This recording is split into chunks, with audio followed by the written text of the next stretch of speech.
Yıldan başlamak, meskitten başlamalık mı? Bununla değil, ne adam değil mi? Bismillah ve salatu ve selamu ala Resulillah ve ala alihi ve sahbihi ve men vala. İnşaallah Teala el-veciz diyen kıtamının devamı. Gelpeten ba'amına el-meshu alel-huffeyn. Ayaklarına nama mes çekmek. Huffeyn nama Türkmenler mesi diyenler. Şol huffeyn dediği şu. Birli huffeyn ikilik. Yani her ayağına birini yani iki mesi oluyor. Nama ayağına mes çekmeklik.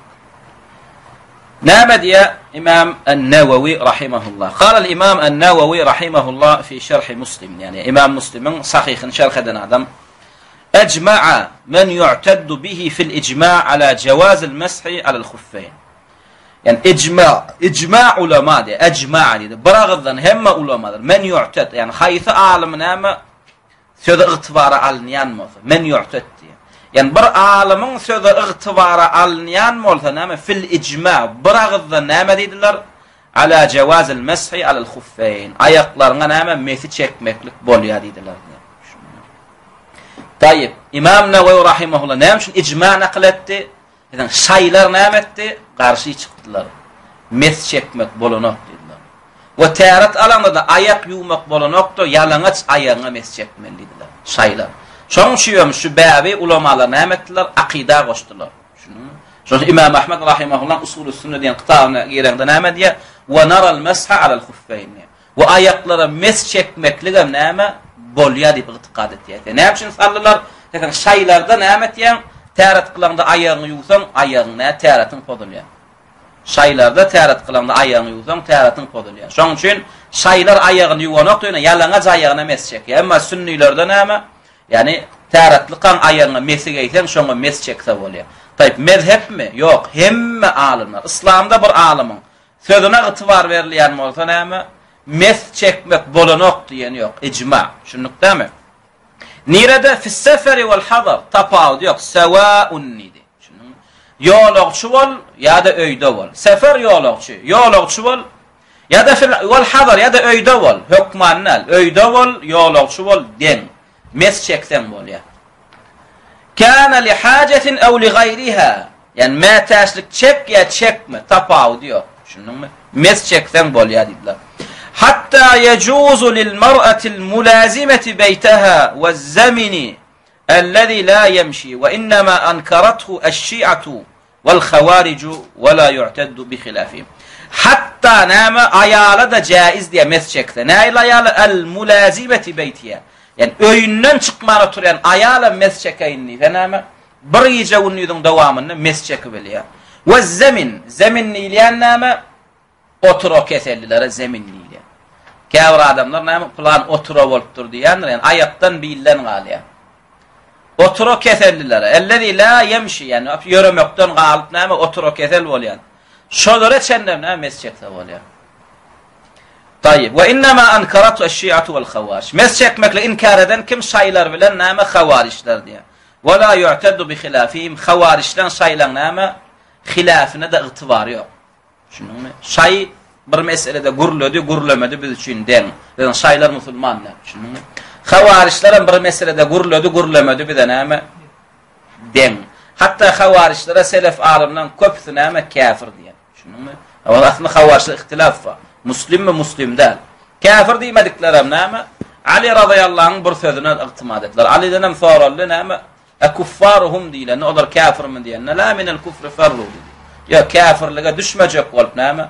Şoňa ýetdiler. Kafir ulamalar hem şu Ali'ň sözünden näme daýanyp kafir däldiler. Yani umumy köpçüliklerin selef näme? Köpüsi hawarişler kafir diýenler. Şoň üçin hawarişler şaýlan näme? Sözü ıqtibar däl. قال الحسن البصري رحمه الله حسن البصري نامد يا حدثني 70 من أصحاب رسول الله أن رسول الله صلى الله عليه وسلم كان يمسح على الخفين حسن البصري نامد تابعي بولن ödem en ulu tabiilerden bolan näme diye 70 tane peygamberi gören adam bana aýtdy diye peygamberimiz näme ayaklarına mes çekerdi diye yani mes çekerdi diye. وأحسن ما يحتج به لجواز المسح ما رواه مسلم يرحمك الله عن الأعمش عن إبراهيم عن همام قال بال جرير ثم توضأ ومسح على خفيه فقيل تفعل هذا فقال نعم رأيت رسول الله صلى الله عليه وسلم بال ثم توضأ ومسح على خفيه. قال الأعمش قال إبراهيم كان يعجبهم هذا الحديث لأن إسلام جرير كان بعد نزول المائدة دي. وإن قوي نام إن doğru rivayet edilen adam name diye ayakları mes çekmeklikte Müslim'in rivayet eden hadisi diye. Ve ahsenu ma yuhtac. Yani en qawi delil tutulyan zat name de yuhtac delil tutulyan zat. En qawi delil tutulan zat name li cevazil meshi ayaklarına mes çekmekliğin bolyanlığına. Müslim'in A'maş'ın İbrahim'den, İbrahim'in Hemmam'dan rivayet eden hadisi. Hemmam name diye Cerir diyen sahaba name bale, sidi diye. Sonra tearet alıp name mesli ayağına mes çekti diye. Şunun mu? Ondan yankı Cerir diyen sahaba name tearette ayaklarını mes çekti. Olin faqile tef'alu hada. Yani ayağına mes çekken mi dediler diye. Gen var. Sonra yankı Cerir sahaba name diye. Naam diye. O mes çekken. Nem için çekmeyin. Ra'aytu Rasulallah diye. Rasulallah name meydan edenden sonra tearet alanına mesli ayaklarını mes çekenini gördüm diye. Resulullah'ın edenini görüyorum sonra neme zat men saklasın diye bu zat etmezlikten diye. Şunu gönümel delilini kime yonkadı? Resulullah onun bir yerinin üstünü eşitmendir. Gözü bilen görüptür. A'maş name diye. Kale İbrahim'den rivayet et ya. İbrahim name diye kana yu'cibuhum hadal hadis. Yu'cibuhum da zamir kime gayt ya? Ehli hadislere gayt ya. Yani hadisçi alimler katı qovururdu diye şu hadisler. Yani köşeden qadıl tapanıyalak bolurlar diye şu hadis tapanlarına. Ne için? Sebep deysen diye neme Cerir Maide'deki 6. ayet var ya tearet ayeti. Şu iğnenden son Müslüman oluptu diye. Düşündün mü? Köp kişi neme deydi? Yankı ayetül vudu mensuh dediler. Düşündün mü? Şaylar, havarişler mensuh dediler. Düşündün mü? Tabi mensuh olan olsa neme? Cerir bu ayetten son nemette. Tayyip, Cerir Resulullah'ın görününü şu ayetten son mes çekenini gördüm ya ön. Aslı şu ayet iğnenden son Cerir Müslim oldu ve Müslim bolondan son Peygamberimizin mes çekenini gördüm. Ayet mensuh olunmasa, ayet bozulanmasa, hükümden kaçılmasa Peygamber mesh ederdi mi? Eyyam neme ayet mensuh diyen gurrun batıl eken. Onun batıllığından kim çıkardı? Resulullah'ın öldü. Onun kim? Cerir aitti. Düşündün mü? لأن إسلام جرير كان بعد نزول المائدة diye. Zaten Cerir radıyallahu anhu name Maide suresi iğnenden sonra Müslüman oluptu ve şu ayetten sonra Peygamberimiz name mes çekipti. Qala an-Nawawi rahimahullah. Ma'nahu yani ne diyecek bu ya? Maide'nin 6. ayeti iğnenden sonra Müslüman oluptu diyeni. Ma'nahu enne Allah Teala qala fi suretil Maide. Maide surenin 6. ayetinde ne diyor Allah Teala? فَغْسِلُوا وُجُوهَكُمْ yani yüzlerinizi yüzün وَاَيْدِيَكُمْ ellerinizi yüzün ilel marafiq tirseklerinize وَمْسَحُوا بِرُؤُوسِكُمْ ve başlarınıza mes çekin وَاَرْجُلَكُمْ ilel ka'beyn ve ayaklarınızdan nâme topuklarınıza çenni. Tabi bu ayaklarınızdan topuklarınıza çenni diyenine vav atıf geldi doğru değil mi? Ve ayaklarınızdan topuklarına çenni. Elinizi yuğusun dedik. Yuğun demeli mi? Ya da ayaklarınızdan topuklarınıza çenni. Başınıza mes çekin demeli. Nâme atıf etmeli? İhtilaf ettiler. Düşündün mü? Şu inni atfam nâme deydik? Gönmel, Muhammed ve Ahmet geldi diye. Yani atf etcek olsak. Şuna ön gelen kim? Ayaklarınızdan topuklarınıza çenni diyen sözün önünden. Mesh geldi mi ya yumak geldi? Mesh geldi. Yani atf edilemez. Mesh atf etmeliler. Sayılar nâme ettiler. Şuna mesh atfam. Mesh atf ettilerden ayak yumak bolanak mesh etmeliydiler. Düşündün mü? Yani bärde atf nâme ve emsahu bi ru'usikum diyara. Buna cümle i'tiraziye değil ya. Düşündün mü? Yazın vemsahu bi ru'usikum dediğine ama nahu diline cümletun i'tiraziye değil ya. Öngünnaki sonunnaki hükmü nâme çapraz gelen hükmü nâme i'tiraziye değil ya. Meshedin öngünden nâme geldi? Yuğun geldi. Doğru değil mi? Son izinden yine ayaklarınız yuğun geldi. Doğru değil mi? İki yuğmaklığı buyurulan vadın ortasında nâme geldi arasında? Mesh geldi. Ne için Arap dilinde neme şungalık cümle geliyor? Şu tertibin vacipliğini öğretmek için. Yüzünü yu, elini yu, mes çek kellene son ayağını yudy diýen. Şu tertipden çykmaklyk bolanok. Şunun atyf manysy ýok. Atyf manisynyň ýokdugyny neden bildik? Rasulullah'ın amalından bildik. Şunun ýumaklyk mes çekmeklige, başa mes çekilişýärlik näme, ayağam näme mes çekmeklik. Godan tutulýan bolsa Rasulullah näme? Näme mes çekmezdi, ýuwardy. Şunun mes çekerdi, ýuwmady. Emma Rasulullah ayağı ýalyna çykaty näme derdi? Elmadama ýuwardy. Ve hemme sahabalar ýuwardy. Emma haçan mes çekilýär, haçan ayağında mesi bolsa. فلو كان إسلام جرير متقدما على نزول المائدة لاحتمل كون حديثه في مسح الخف منسوخا بآية المائدة فلما كان إسلامه متأخرا علمنا أن حديثه يعمل به إن دي إسلام جرير دي متقدما أنغلن مولتا دي مسلمان مولن مولتا دي جرير مائدة ثلاثين مذنن أنغ دي نعم درد دي onun ayakla mes çekmek bolya diýen hadisi mensuh diýsegen bolardy diýe Maiden ayeti bilen diýe. Felemma kana İslam ýöne onun İslamı näme mutaahhir diýe. Bu ayetten soň geldi diýe. Şonluk bilen billik diýe onun hadisine amal edilýär. Şunun ayağında mesh bolsa näme mesh bolsa mesh etse bolýar. Yani we huwa mubayyinun. Onun amalym nämen beýan etdi? Rasulullah näme soň ayağına mesh çekmeklik ennel murada bi ayetil Maide gayru sahibil khuf diýe. Maide surasynda näme godan tutulýan ayet näme kimin ayağında mesi bolmasa ana şo ýuwmol diýär. Şunnuňmy? Fetekunu sünnetu muhassisatan lil ayet. Sünnet geldi näme haslanırdy. Kimin ayağı ýalaňaç bolsa ýuwmoly elini ýuşýar. Kimin ayağında mesi bolsa näme başyna mes çekser ayağına mes çekmeli. Wallahu a'lam. Şurutuhu. Inde bir adam ayağına näme jorap geyip ya näme kowuş geyip ya ädik geyip ya mesi geyip mes çek bolsa näme şert? Mes çekjek bolsa näme şertler bar? Birinji şert yushtaratu li jawazil meshi an yelbisal khuffayni ala wudu'in. Birinji şert näme kimde kim ayagyny ýuwman mes çekjek bolsa näme ayagyna geýen zady näme ayagy täretlik geylen bolmaly. Şunuňmy? Dolu täret alýan täret alandan soňam jorap geydim. Ya mesi geydin, ya gonşlu kovuş geydin, ya ädik geydin, ha? Sen mes çekibil, sen täretlik kan geydin. Şunuňmy? Täretlik kan näme? Ayagyna geýen zadyna mes çekjek bolsaň, şo geýlen zat näme ayagyň täretde ýuwlan ka geýlen bolmaly. Taýyp. Bular birinji şerti. Şunuňyzdamy? Bu şertiňe bir şertini aýdyp, ýa-ni başga kitaplarda näme başga şertler bar. Ikinji şert hem näme? Bellenilen müddetinde bolmaly mesh. Şu wagt näme safar etmedik adam bir gece günlüde mesh çekibilýär. Yani bir gece günlüdüň içine çekýän bolmaly. Aýolça adam näme 3 gece günlüdüň dowamynda mesh çekibilýär. Şunuňmy? Ikinji şert näme mehi bellenilen gününe çekibilýär.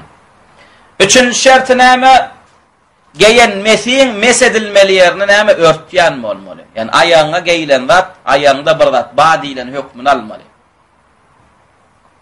Ene delili näme? Mes çekjek bolsaň ayagyň täretlik gaýlan bolmaly. Ona Mughira ibn Şu'badan. En meşhur näme sahaba şu. Mes hadislerini, mesi hadislerini rivayet etýän esas hadis näme Mughira. Öňe Mughira kim bolan? Ermenistanyň häkim bolan. Ermenistan feth edilende şo taýynyň häkim bolan Mughira diýilýär. Näme diýär şu Mughira? Qala kuntu ma'an nabi sallallahu aleyhi ve sellem. Bir gün Peygamberden boldum diýär. Peygamberden ýanyndadım diýär. Zata leyletin fi mesirin. Zata leyletin bir gün bir gece diýär mesirin ýolagçydyk diýär Peygamberimiz bilen. Fa afragtu alayhi min al-idawati. Şonu Rasulullah täret aljak onu fa afragtu duydum diýär alayhi Rasulullah min al-idawa. Gapdan su naqdyp berdim diýär. Täretuni. Natara talşını vurun ve fegasala wajhahu yudnudu diye ve zira'ayhi ellernudu diye ve masaha bi ra'sihi ve başına mes çekti diye. Thumma ahwaytu son ayağına yuvar edip egillim diye. Thumma ahwaytu egillim diye näme üçin li anzi'a khuffayhi ayaklarına geýen zatlaryny çykarmaklyk üçin, meselerini çykarmaklyk üçin. Şona Peygamber näme diye da'huma çykarma goýdy diye. Fe inni adkhaltuhuma tahiratayn. Men bular geýemde näme täretli qam geýdim diye. Fe masaha alayhima soňam näme diňe elini öllütdi mes çekaýdy diye üstüne. Şunuňmy? Ayağına geyen zatdan çıkıp yuva oturmak diye.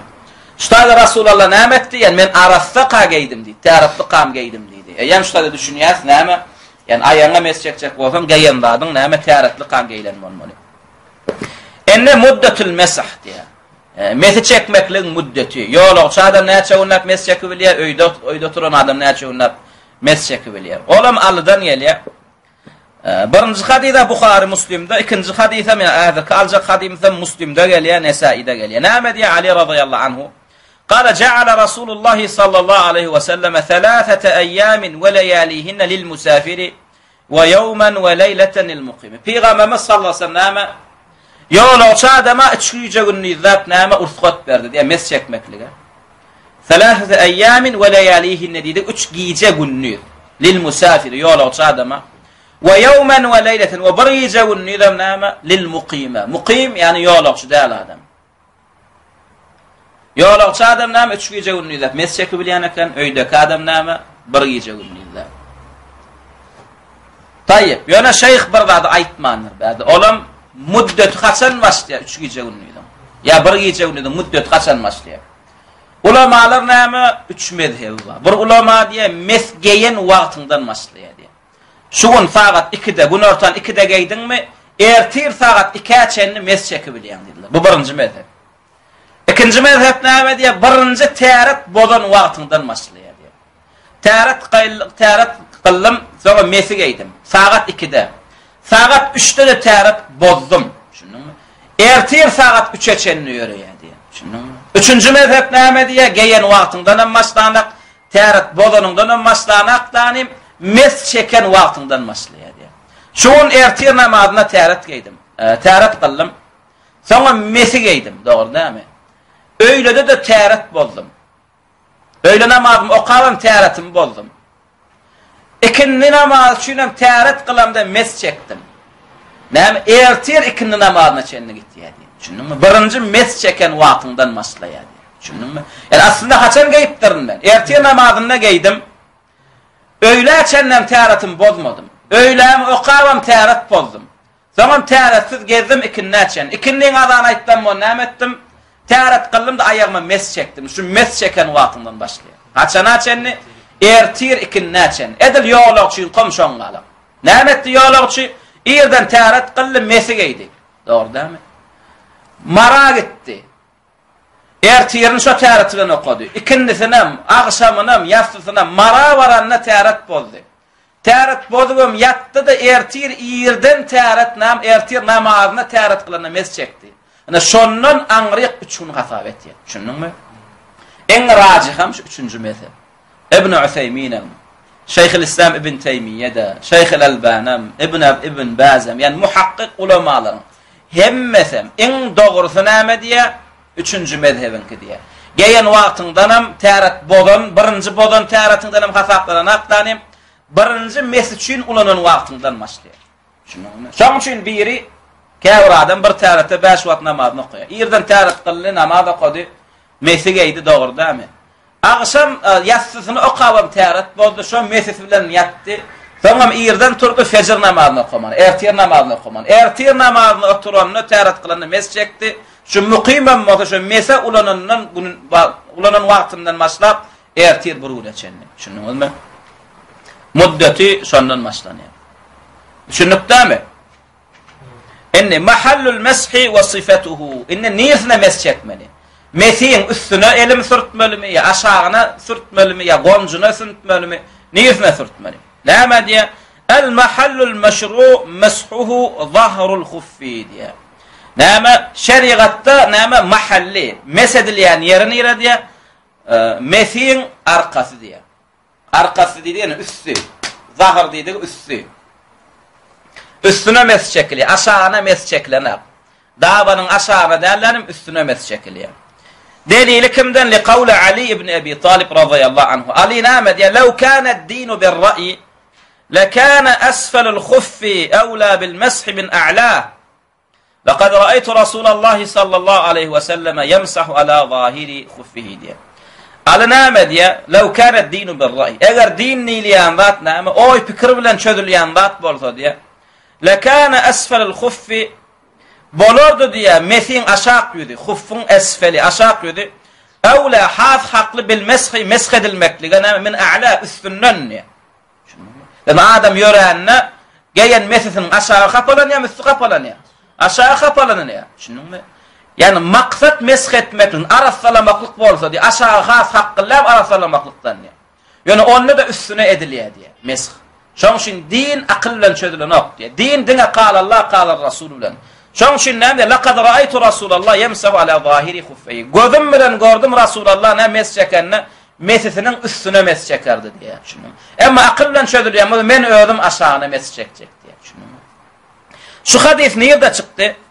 Ebu Davud'da sahih hadis. Adam kimden rivayet ediliyor? Ali'den. Şu hadisin üstünde näme? İkra geçer. Birincisi bilen näme? Şaylan haram badalygy. Şaylar näme diye? Biz hadisi dine Ahlul Beyt'ten alas, başgalardan alamyz diye. Şaylar näme? Biz hadis aljak bolsak ya Allah'ın rivayet edilmeli ya Fatma'dan, ya Hasan'dan, ya Hüseyin'den, ya Selman Farisi'den şular adamlardan ne?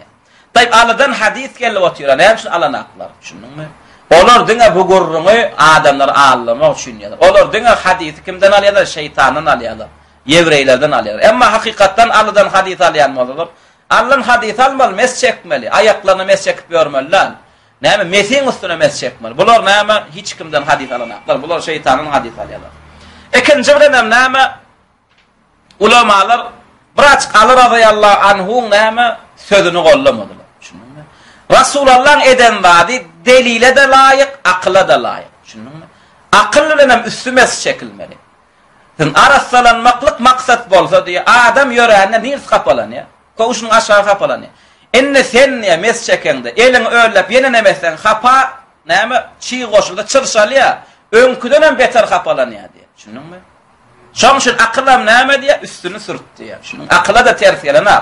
Şoňşun ulamalar näme diye haçanla nakıl sahih gelse näme dürst akıla karşı gelene. Adı näme diye akıl talep et ya.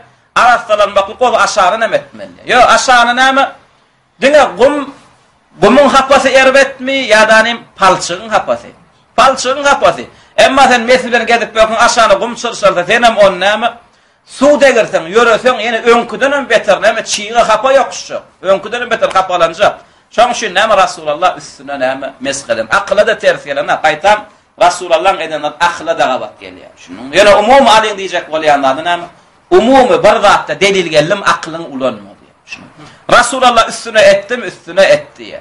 Ay aşağı hakkıllam ya eyledem ya beyledem on nämet diye öýüňde goýup gaýtdy. Delil geldi mi delile geldi. İnne el meshu alel jawrabayn ve na'layn. Kawşa jaraba mes çekse bolýar. Näme diye ve kema yecuzul meshu alel khuffayn. Yani yüse mes çekilşýärlik diye mesi. Bizinkler mesi diýerler ya yüsü diýerler. Ayağa geýenler var ha mesi. Şoňa mes çekmeklik boluşýarlyk diye fe innehu yecuz alel jawrabayn ve na'layn. Kawşlara da joraplara da mes çekse bolýar diye. Bir täret kılıp näme soň jorap geýipdir ya kawşuny geýipdir. Ya da näme mesi geýipdir. Şulan hemmesine näme mes çekse bolýar. Delil näme? El-Mughira ibn Şu'ba'dan rivayet edilýär. Mughira ibn Şu'ba näme diýär? Enne Nebiy sallallahu aleyhi ve sellem tewadda'a ve masaha alel jawrabayn ve na'layn. Peygamberimiz sallallahu aleyhi ve sellem täret kılıp bolandan näme? Joraplarına ve kawşlaryna näme etdi diye mes çekdi diye. Şunuňyzmy? Ve an Ubayd ibn Jurayj qala qila li ibn Umar ra'aynaka tef'alu şey'en lem nara ahadan yef'aluhu gayrak. Ubayd ibn Jurayj näme tabi'i. Näme diye ibn Umar diýen sahaba. Umar radıyallahu oğlu. Ra'aynaka tef'alu şey'en ya. Şu wagt gördük diye sen bir zat edeniňi diye. Lem nara ahadan yef'aluhu gayrak diye. Senden başga şu sen eden işin eden adamyny görmedik diye. Şonu ibn Umar näme diye? Ve ma huwa? Ve näme görüpsiňiz diye. Qalu aytlar ra'aynaka telbisu hadihi an-ni'al as-sabtiyyah. Näme şu septi kawşlaryny giydin diye. Septi italyansky kawş diýen kawş. Şuňala kawşy näme şu kawşyň üstüne mes çekeniň gördük diye. Şonu ibn Umar näme diye? Qala inni ra'aytu Rasulullah sallallahu aleyhi ve sellem yelbasuha ve yatawadda'u fiha ve yemsahu alayha diye. Rasulullah şu kawşlary giýenini gördüm. Şoň şoň giýýän. Şu kawşda täretal mes çekenini gördüm kawşuny diye. Şoň şu mene mes çekýän. Yani Rasulullah edensen men näme şunu etmeýin. Emma siz bilenrak mı diye öğrenizden görün diye. Bilýänin ki bilmediği hüccet. Bilmeýän bolsaňyz alın diye. Ine men sahaba diye, peýgamber gören adam diye. Peýgamberin görenini gördüm, etdim diye. Siz görmediňiz dämi? Ediňini diye. Düşündükmi? Ine şoň üçin bir adam täret kıly. Nädip kowuşlaryny da jogaplaryny mesçekdi diye. Täret kılýan köçe çykýan dogry. Köçe çykanda jogap gäýän, jogagyň üstüne näme gäýän? Kowuş gäýän. Ne täret boldyň näme meýdanyna onna bu. Ne täret alan soň näme etýän? İkisen bile täretlikä geýildi dämi? Kowuşuň üstünden ezgeldirýän. Şunu. Kowuşuň üstünden elgeldirýän de kowuşuňa da degýär, jogaba degýär. Şunu. İkisiň üstünden näme eliňi näme sürtäýmeli. Kowuşuň çykarsaň diňe jogabyň üstünden. Taýip bu zatlar bilen mozok näme ma yubtilul mashhad ya. Indi meshi batyla çykarýan zatlar näme? Täreti bolýan zatlar bolýarak näme? Meshi bolýan zatlar ama. Bu diýdigi näme? Haçan sen geýen zadyňa mes çekmän bilýän. Şunu. Näme wa sana geýen zadyňa mes çekmeklikden näme gadagyn etýär. Yubtilul masha bi ahadi hadihi thalatha diýär. Yubtilul mashu bi ahadi hadihi thalatha. Şu üçün bir yer tapılsa näme mesin pozulýar diýär. Aýaňdaky mes çeki bilen ak diýär. Birinjisi enqizaul mudda. Muddet gutarmaklygy bilen diýär. Yani öýdäki sapar etmediği adama öýdäki adam bir gece günni diýillämi? Ýolagçy adama 3 gece günni. Aýaňdaky geýen zadyňa 3 gece günni geçdimi mes çeki bilen ak. Aýaňdaky geýen zadyňa bir gece günni mes çekdiňmi? Boldy. Ikilenji gün näme sapar etmedik bolsaň çekip bilen ak. Näme diýär? Li'annal mas'a muaqqatun kema alamta. Näme şun muddeti gutarmaklygy bilen näme mes çekmeklik bolanok diýilýär. Li'annal mas'a sebäbi mes çekmeklik muaqqat diýär. Wagty bellenli diýär din tarapyndan. Kema alimta geçen hadislerde bilişiň ýaly. Şonuň üçin fela yejuzu ziyadatu alal muddadil muqarrara. Din tarapyndan näme karar verilen muddetden arttırmaklygy bolanok. Din karar verdi. Ýolla adama 3 gece günlük mes çekip bilýär diýdi. Öýdäki adama da bir gece unnýlar. Şoň üçin näme diniň muddetinden artyk sen muddet artdyryp bilmeýän diýdi. Şoň üçin ikincisi näme el janaba. Bir adam gusul boldymy, dol çykarmaly bolýar. Mes çekip bilmeýän. Doly näme çykaryp suwa düşmeli bolýar. Janaba diýdi gusul bol. Yani er aýaly işini etdiň, ya düýüşiňde gusul boldyň. Li hadisi Safwan ýan sahabadan rivayet edildi. Kan Rasul sallallahu aleyhi ve sellem يأمرنا إذا كنا سفرا ألا ننزع خفافنا 3 أيام ولياليهن إلا من جنابة لكن من غائط وبول ونوم. Peygamberimiz buyururdu bize diye ya'muruna. Peygamberimiz buyururdu bize diye إذا كنا سفرا yani yolagçy bolsak meslerimizi çıkarmasızlığı buyururdu diye. Meslerinizi çıkarmaň 3 gece günlük zat diýerdi. Mese ulanyň mes çekin diýerdi diye. İlla min jenabetin. Meger näme junup bolsaňyz näme eýem meslerinizi çıkarın. Mes çekmek bolmaýar. Çıkyp näme gusul alyň, dol suwa düşnürdin. Suwa düşnüň diýerdi diye. Lakin min ga'itin we bawlin we nawm. Ýa-na bir uly meýdan edip, ýa siyip, ýa da ýatyp täretin postda diye, onu mesini çıkarma diye, üstüne mes çekäy diye. Şundyňyzmy? Üçüncü bolýan wagt näme? Naz'ul mamsuhu alayhi min ar-rijlayn. Näme çıkarmaklyk, neza. Çıkarsaň diye el mamsuhu alayhi, mes çekýän zadyň aýagyndan. Yani aýagyna jorap geýipsiň, ýa kowuş geýipsiň, ýa mesi geýipsiň. Şurada mes çekmekle ulanıp veripsin. Wagty dolmagynyň aýagyndan çykardyňmy, soň täzeden geýip şoňa mes çekip bolanok. Soň täzeden geýip mes çekjek bolsaň, ýene täzeden täret alyp näme aýagyna ýuwmaly bolýan. Şunuňmy? Näme üçin? Li'annahu iza naza'ahuma thumma labisahuma lam yakun adkhala rijlayhi tahiratayn. Iza li'annahu sebäp diýsen, näme üçin çykarsaň soň täzeden geýip mes çekip bolanok diýdik.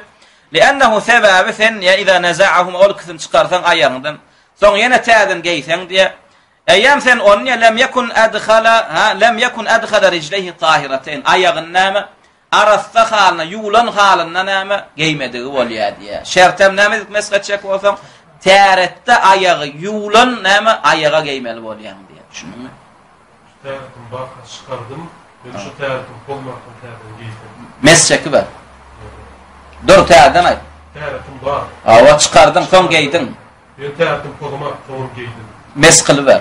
Sen täret bozmadyň. Şu geýeňde aýaň nämeden? Suw täreti bilen ýuwuldy dämi? Soň mes geýdin, ulanman çykardyň, soň geýdin, mes alyp ber. Şunu. Emma gurrun näýlek täret geýdi, täret kılly bir, dogry. Soň mes geýdi. Şunuňmy? Soň näme etdi? Täretin bozdy. Täret bozdy, sen täret almaly, täret alyny mesh etdi. Şu mesh eden aýagyň täreti suw bilen geldimi ýa mesh bilen geldi? Mesh bilen geldi ne sen täretli. Ene şu yüzün ayağından çıkardın mesiyine. Son täden geýäňde, ene son ikinji gerek geýäňde täretde ýulan ayağa geýdinmi ya meste alınan ayağa geýdin. Meste alınan. Eýam ayagyň näme ýulmady halla täretsiz halla geýen hasapdy ya. Şoň üçin bolanok düşündiňizmi? Tamam yana bir zada düşünmeli. Yani sen muddet gutarda mes çekip bilen akt. Ýara muddet gutarda sen mes çekip bilen akt. Ene şu mesin bilen biten täretin var, o bodulanok. Düşündiňizmi? O qabermeli. Misal üçin näme? Şuun ýerden mesa ulanýar. Dogry. Men ertir ýerden näçeni gitdi dämi? Ine ertir ýerdenden öňüm täret kılıp mes çekdim. Namaz okudyň ama muddet pozul, ene täretin dur.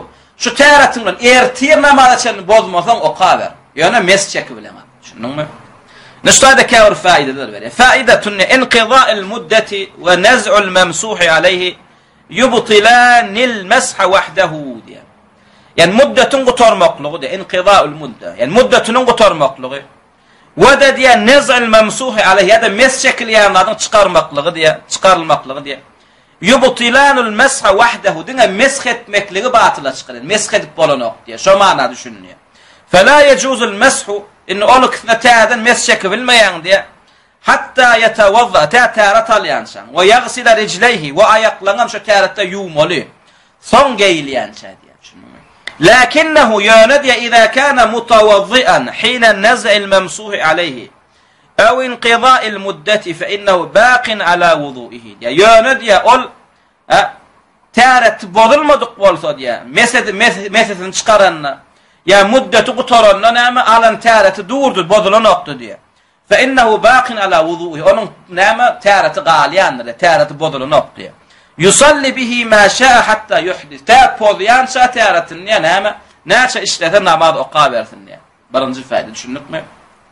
Muddet utarmaklygy ya mesin çıkarılmaklygy diňe saňa mes çekmesizligi gadam, mes çekmekli gadam etýär.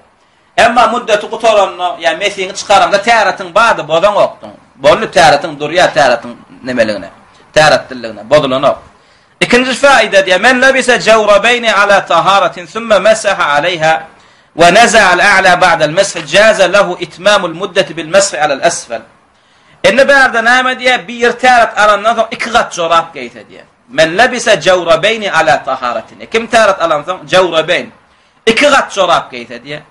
ثم مسح عليهما ثم أسفقتنا مسجكت ديا يعني. إكنجغتنا مسجكت. إذا إكنجغتنا شكل إكغت كيف. ونزع الأعلى ثم مسجكن ثم السناك تنشقرد برغات تنشقرد ديا بعد المسح. Mesqeden insan. Jaza lahu itmamul muddet. Çıkarana bolsa diye birinji gatyna diye şu dawa muddetine näme muddeti utaryan sana mesq çekip bilýär diye. Näme üçin? İkisem täretli kageyilli. Şununmy? Şon birinjini çıkardın. İkinji birinji aýagyňdaky dura onam täretli kageyilli. Şon daşyndaky çykdy dämi? İçinnäkem täretli kageyillimi? İçinnäkä de mesq çekip berdi. Birinji gatynyň çykmak çıkarylmaklygy muddetin bolan. Noktadan içindäki gaty näme? Onam täretli kageyilli diye. Näme üçin? Li'annahu yasduq alayhi annahu adkhala rijlayhi tahiratan sebäpden iki gat jorabada näme ayağı täretli näme salny diýilýär diye. Amma iza labisa jawraban wahidan wa masaha alayhi thumma labisa alayhi ghayrahu lam yamsah alayhi li'annahu lam yasduq alayhi annahu adkhalahuma tahiratan. Tayyib. Inna näme diye bir täret qıldy diye. Soň jorab giydi diye. Soňam täret bolan soň şo jorabyny mesq çekdi diye. Soň jorab mesq çeken jorabynyň üstüne yene jorab giydi diye. Ana ol o gata diye eýem mesq çekibilmeýär. Sen ol ýulan ayaga geyilmetden näme mesq edilen ayaga geyildi diye. Şunun. Emma iki gat jorabam ýulan ayaga geysen birinji gatyny çykarsaň ikinji gatyny näme mesq edip bilýän. Şununmy? Näme? Jorab deşik. Deşik diýen ber ana. Ulamalar näme diye? Näme wada ha? Näme wad? Mesi adyny götürýän bolsa, ya kowuş adyny götürýän bolsa, ya jorab adyny götürýän bolsa, şoňa mes çekip bolýar. Misal üçin bir adam jorab giydi ayagyna. Bir barmagy çykypdy. Bir barmagy çykypdy. Bir barmagy deşik. Deşigine bir barmagy çykypdy. Şoň ayagyna jorab ba diýilýän diýilana. Şol adam jorably hataplanýan hataplanana.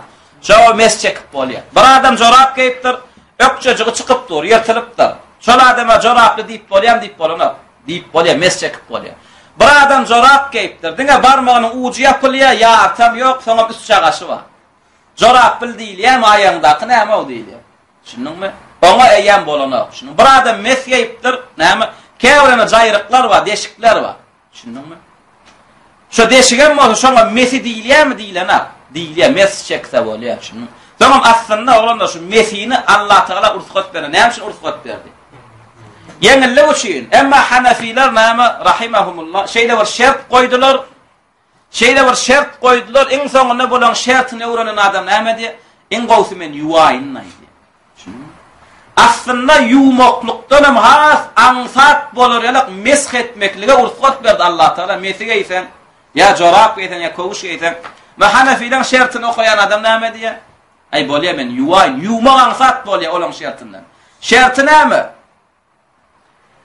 Galyň bolmaly. Kutu bolmaly. Öýlem syky bolmaly, syky öýrlenmeli. Käbir galyň matadan edip bolýar garym sapakdan. Ýöne syky däl. Şunuňmy? Ýani galyň bolmaly, kutu bolmaly, syky bolmaly. Öýlem näme? Suw üstünden ýöreýäňde içine suw geçirmeýän bolmaly.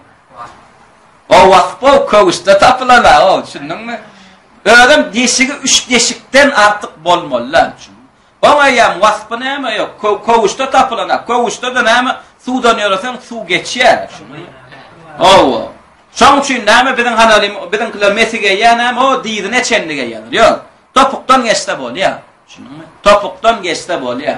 Şu wonjudyň topukdan geçdimi? Bolly, mes çekiber.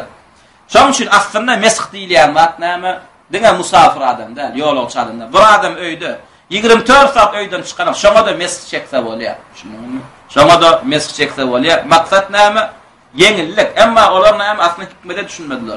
Käbir näme Allah Taala käbir zatlar şeriat etýär. Şondan hikmeti näme? Yeňillik. Emma sen gelip şeýle wagtlar goýýan, onu goýulan hikmetinden çykarýan. Aýamdan muşaqqada çykarýan. Şoň üçin näme? Dogry düşünmeli. Bir adam näme täret kılıp bolly, täretden 2 gat jorap giydi, 2 gatyna da näme? Mes çekip bilýär. Emma bir gat giydi, soň täret bolan soň mes çekdi, üstüne bir gat giydi. Oň ikinji gatyna näme? Mes çekip bilmeýär. Soň muddet gutarmaklygy, ýa mesin çykarmaklygy täretin bolany. Şunuňmy? Muddete masan başlaýar diýdik. Mese ulan başlanyndan başlaýar. Şunuňmy? Mese ulan başlanyndan. Emma men mes çekýänse, mes bolsa da men mätäşik çekýän aslan şoňa. Mätäşik çekemek. Men mysal üçin näme? Ýerden täret kıldım da mes çekdim. Ve ertir ýerden etşennem täretim bozmadym. O bolly bolmady desseň ol mätäşik çekemek. Ondan inni ertir etşennem täretim bozman ulanmadyk bolsam, olan bozulýan bolsa, näme maksatda onu men geyip aýamda saklamakly? Ýok, şoň üçin näme? Mes haçan muddeti başlaýar, ulananyndan başlaýar. Şunuňdan. Wallahu Teala a'la ve a'lam.